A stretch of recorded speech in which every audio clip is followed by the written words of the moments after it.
Halo, pada video kali ini kita akan membahas materi tentang queue atau antrean dan implementasinya dalam pemrograman bahasa C. Queue atau antrean.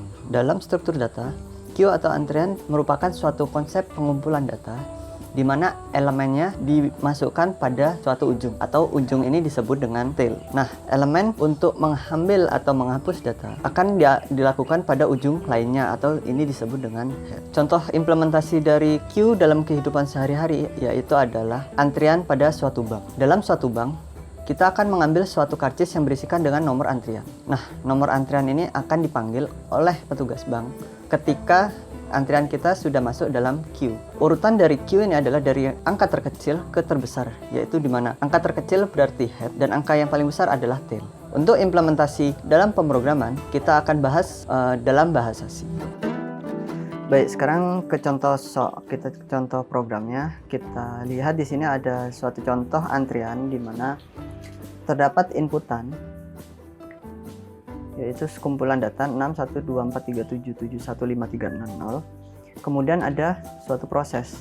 Kita akan membuat suatu program yang mirip seperti ini, yaitu jika input 6 akan dimasukkan ke antrian awal, dan antrian awal ini akan maksimal dapat menampung 2 buah data. Jika sudah tertampung 2 buah data, maka akan dijumlahkan dan disimpan pada nilai dari hasil penjumlahan itu. Seandainya 7 adalah nilainya ganjil, maka akan disimpan pada antrian ganjil.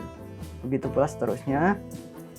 Dan antrian genap dan ganjil ini akan dapat menampung 3 buah data. 3 buah data ini jika sudah penuh maka akan dijumlahkan seperti antrian awal tadi dan disimpan pada indeks pertama dari antrian itu. Oke, kita langsung bahas ke program.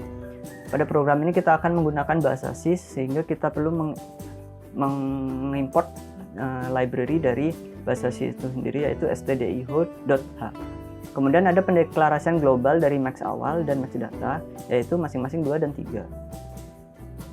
Setelah itu ada struct queue, ini untuk menyimpan data antrian nantinya, yang di dalamnya terdapat data yang bertipe array dengan jumlah panjang arraynya yaitu max data, dan head tail untuk menunjuk dari antrian awal head dan antrian akhir tail. Setelah itu kita deklarasikan 3 buah antrian, yaitu antrian awal, ganjil, dan genap dari struct queue tadi. Setelah itu ada fungsi create, yaitu fungsi untuk membuat antrian baru. Antrian baru ini akan kita set head dan tailnya, yaitu -1 dari setiap antrian, yaitu awal, ganjil, dan genap. Setelah itu ada fungsi empty. Fungsi empty ini untuk mengecek apakah antrian itu kosong atau tidak. Ini diuji dengan parameter di dalamnya yaitu n ini akan menyimpan nilai dari panjang tail setiap antrian gitu. Dan antrian ini fungsinya akan mengembalikan nilai 1 di mana jika statement n sama dengan -1 ini benar, dan sebaliknya akan mengembalikan nilai 0. Fungsi full ini untuk mengecek apakah antrian itu penuh. Untuk statement di dalamnya sama dengan fungsi kosong tadi atau empty, yaitu dengan menguji nilai n ini adalah tail dari setiap antrian, apakah sama dengan max data. Jika iya, maka dia akan mengembalikan nilai 1, dan jika tidak akan mengembalikan nilai 0. Ada fungsi enqueue. Enqueue di sini adalah untuk menginsert atau menambahkan nilai pada setiap antrian. Nah, terdapat pointer PTR, ini adalah akan menyimpan alamat dari antrian, kemudian n akan menyimpan nilai dari inputan nantinya. Kemudian ada fungsi sum. Fungsi sum ini akan menerima parameter char. Char di sini untuk menguji apakah data yang diterima genap, ganjil, atau bukan keduanya atau awal. Untuk sum sendiri ini akan menjumlahkan sejumlah antrian pada sejumlah nilai pada suatu antrian. Dengan cara melakukan looping, di mana i akan menunjuk head dari setiap antrian, maka akan diuji apakah nilai head itu kurang dari nilai tail dari setiap antrian itu sendiri. Jika iya, maka akan melakukan looping di mana nilai dari antrian i akan dijumlahkan dengan nilai berikutnya. Yang ini akan disimpan pada total, akan terus melakukan penjumlahan sampai proses looping berakhir. Setelah itu akan dikembalikan nilai total itu oleh fungsi sum. Kemudian ada fungsi antre. Fungsi antre ini adalah fungsi di mana kita akan menginputkan hasil sum tadi ke suatu antrian. Contohnya saja, jika hasil dari sum tadi dibagi 2 sama dengan 0, maka antrian yang dimasukkan adalah genap, dan sebaliknya kalau bukan sama dengan 0 berarti nilai ganjil akan dimasukkan ke dalam antrian ganjil. Terdapat 3 buah statement di dalamnya, yaitu jika antrian penuh maka akan dijumlahkan dulu antrian di dalam antrian genap, kemudian diset nilainya sama dengan -1. Kemudian setelah itu menguji apakah nilai antrian itu kosong atau tidak. Jika kosong, kita set indeks pertama yaitu 0 untuk diisikan data. Dan menguji apakah nilai temp tidak sama dengan 0, maka temp ini berisikan sebuah nilai dari hasil sum. Oleh sebab itu, kita akan menginputkan hasil sum tadi ke indeks pertama dan menambahkan tailnya. Setelah itu kita tambahkan nilai dari total atau nilai dari yang diterima oleh fungsi ke dalam antrian berikutnya. Begitu pula pada antrian ganjil, memiliki 3 buah fungsi yang sama seperti genap, hanya saja kita menggunakan antrian ganjil bukan antrian genap. Gitu. Setelah itu kita set nilai total sama dengan 0. Kenapa kita bisa mengeset nilai total sama dengan 0? Karena kita menggunakan pointer. Jadi dia akan menunjuk alamat dan kita akan langsung mengubah nilai dalam alamat tersebut. Oke, setelah itu ada fungsi cetak.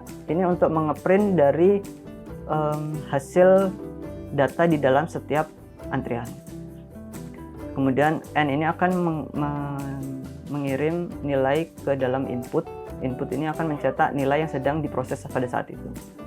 Proses pencetakan setiap antrian itu dengan cara melakukan perulangan, di mana I menunjuk head dari setiap antrian dan I akan melooping sebanyak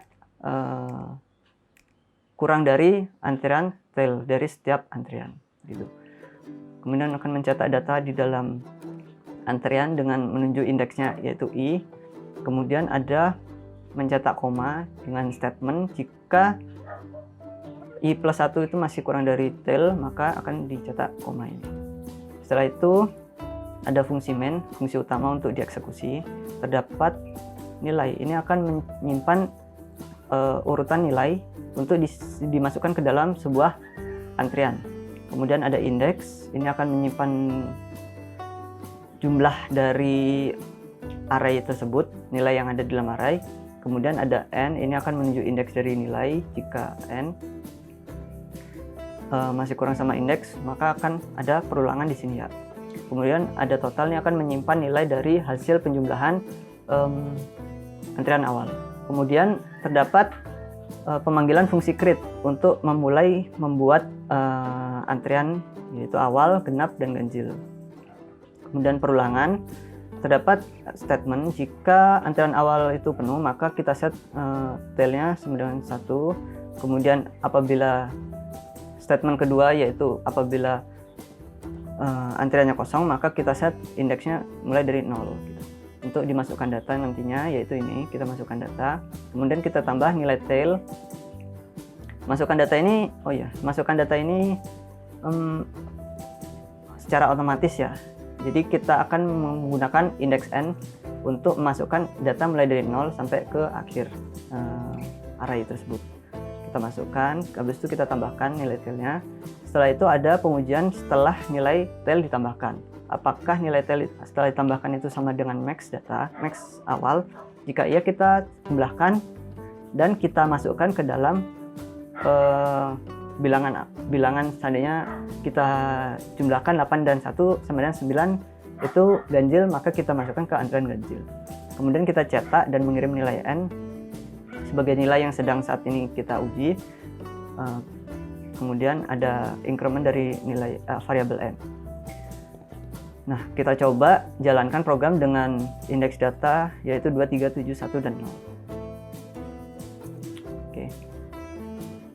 Bisa dilihat di sini 2, 3, 7, 1, dan 0. Ketika data pertama dimasukkan, dia akan masuk ke dalam antrian awal pertama kali. Kemudian data kedua dimasukkan, akan masuk ke antrian kedua. Nah, karena data awal sudah penuh, maka dijumlahkan dan hasilnya adalah ganjil. Maka disimpan dalam antrian ganjil. Ketika data ketiga dimasukkan, data tadi dikosongkan dan kita masukkan data yang baru 7, 1 dijumlahkan dan hasilnya genap dan terakhir 0. Oke, kita coba contoh soal di sini, yaitu ada 6, 1, 2, 4, dan 7. 3, 7, 7. Kita uji di sini. Oke, kita tinggal ganti nilainya. Setelah itu kita mulai run programnya. Nah, contoh soal di sini sama seperti soal yang ada pada contoh gambar di sini. 6, 1, 2, 4, 3, 7, 7, 1, 5, 3, dan 0. Oke. Di sini juga 6, 1, 2, 4, 3, 7, 7, 1, 5, 3, dan 0. Hasilnya kita lihat data awalnya yang dimasukkan adalah 6 dan data akhirnya 0 dengan hasil akhir yaitu 2, 4, 8, dan pada antrian ganjil 7. Nah, prosesnya sama. Ketika di sini antrian genap sudah penuh dan ada antrian genap lainnya yang akan masuk, maka antrian genap ini kita jumlahkan dan kita masukkan ke indeks pertama, dan hasil dari penjumlahan yang tadi kita masukkan ke indeks berikutnya. Nah, kita coba lagi contoh yang kedua. Datanya lebih banyak.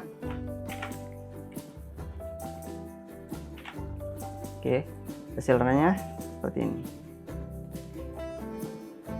Dimulai dari nilai 2 dan diakhiri dengan nilai 0. Dimana nilai akhirnya yaitu antrian genapnya itu ada 20 dan 8, dan antrian ganjilnya ada 15, 7, dan 13. Kenapa nilai antrian ganjilnya tidak jumlahkan lagi? Karena emang tidak ada nilai ganjil lagi yang akan dimasukkan ke dalam antrian. Baik, segitu saja mungkin penjelasan dari implementasi program Q ini.